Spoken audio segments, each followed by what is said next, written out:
The opinions expressed on this program are those of the host, guests, and callers, and not necessarily those of this station, staff, management, or advertisers. Coming to you on stations coast to coast, it's the Makin It radio show with your hosts, self-made millionaires Tommy Runfola and Todd Williams.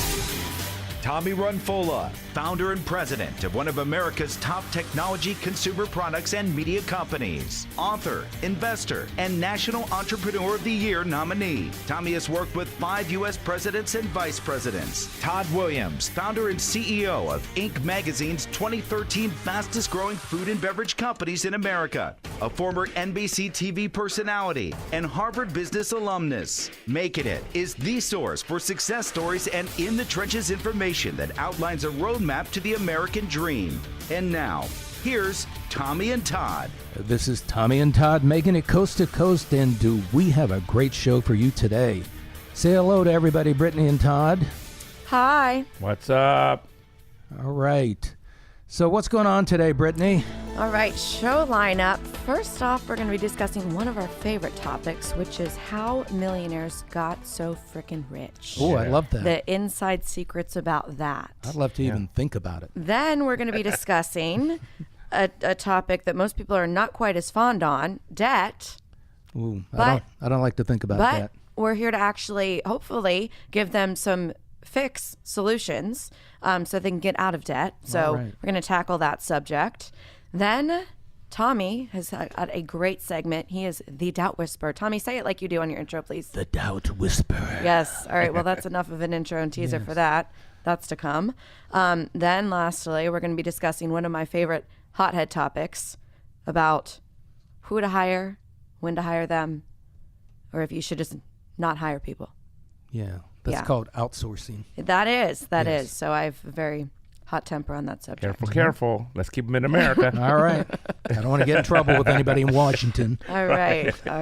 Let's not be political on this show. Making it show buzz. How I made my millions, which is obviously how entrepreneurs came up with the idea, started their business, and made their millions.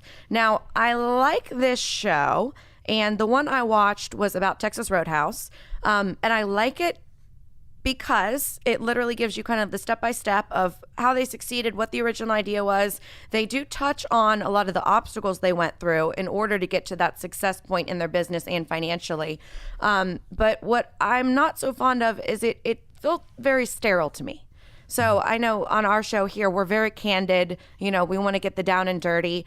When you're making it, it's a rough road. Yes. And so I prefer shows that kind of tap on more of those real raw emotions and where people are a little more raw in their expressions of what they went through versus the PBS version. Yeah. So I think that there's a lot that you can learn from watching the show. I think it is very therapeutic in that you can see kind of the general path, but I think that they made the path a little too rosy for my liking. Sure.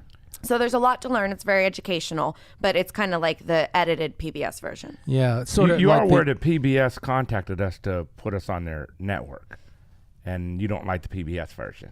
I don't like the PBS I'm just version, joking. but I do love PBS. Leave me alone and I'll watch a whole weekend of PBS documentary. I think what Brittany is saying is that I'll do that too. There's no magic formula. There's no blueprint. There's no easy way. Yeah, it's just everybody's different. Yeah. Yeah.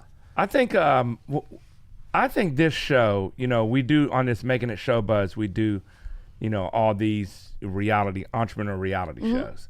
And of all the shows that we've done, I think this is the most inspirational one. Really? Like, you don't go to it for raw information. Right. There's some other shows. But just like, to actually just watch the story behind a company. Yeah. Like, a lot of times you don't even know the story behind a company. Yeah, that's true. I think that's inspiring to see the story. And they're going to leave out details, obviously, but you kind of get the gist of what makes a company. I mean, they have, it's kind of behind the scenes type show. I didn't know anything about Burt's Bees, and I saw them on the show, and I had no idea Burt's Bees made that kind of money. I mean, $500-600 million a year. Wow. I didn't even know that company was that big. Right. And I didn't know who the owners were. Yeah. I mean, they're so Right. nondescript. Yes. You would never guess that, someone like this has this much money. Yeah. Of course, they had John Paul DeJorio, Yes. DeJorio, and Paul Mitchell on there, Nerf, that Super Soaker water gun. Yes. The guy used to work for NASA. Yes. I mean, how his story, how he got on the market, Tom's of Maine, Auntie Anne's soft pretzels. Auntie There was even Annie's? a Auntie Annie's. Auntie Annie's. Yeah. Yeah. They even had a friend of mine who owned he sold at Vive alcohol. He was on there, vodka and Vantage Media for language. I mean, you just can see so many stories, Right. and get some background on Yeah. these companies. Yeah. Yeah. Well, the one I like the best is because they produce my favorite food, Hers potato chips. Oh. Yes, I would like to be in quality control for them. And they make like 6 million pounds an hour. I mean, it's some phenomenal. Yeah.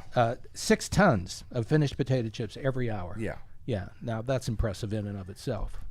But, finding the story behind it, like getting some background. I mean, you go to the store and you just buy these products. Right. You don't have a clue about them. Right. There's so many companies you don't Right. know. Yeah. And especially when the owners are not the face of the company. Right. Right. And stuff like that. And when it's not a company that's a strong social media presence as a part of the brand, like some of the companies that I was watching, I knew more of their story and I knew more what they represented because I'd seen their advertising and marketing and brand represented on social media. Where some of the other ones, I mean, Hers potato chips, I'm sure they do have an Instagram page, but Yeah. I don't check it out. So, I think it's really good to see the stories behind some of the other companies that you're not as familiar with in the social business world. It's kind of like a shot of inspiration because you start to see that you can do it because, it kind of brings out of the shadows, a story behind the companies. And the others, a lot of the other shows are more about, you're getting into what's your numbers. Right. Then you get deep down and dirty with the CEO, the entrepreneur telling how they struggled or, stuff like that. This But is kind of a gives good broad overview. a broad overview. Yeah. Well, what I really like is two things. First, that it proves the American dream is still alive. Right. And secondly, I relate to a lot of the stories because people say very frankly they didn't know what the heck they were doing when they started. Yeah. I felt like that when I started. Yeah. Yeah. And you do see these people are real people. Right. And they're not like, they didn't inherit millions of dollars or anything like Exactly. that. And then so it really puts a face on entrepreneurship in America when it succeeds. Yes. So many people have started out broke. I mean, it really proves that anybody can do it. You can, because the power's in the idea. Yeah. Absolutely. And you get the idea. And a strong execution strategy. Yes. Absolutely. And then you say, I'm going to push it through, then it works. Okay, that's it for this segment. When we come back, more of Making It with Tommy and Todd. We'll be right back.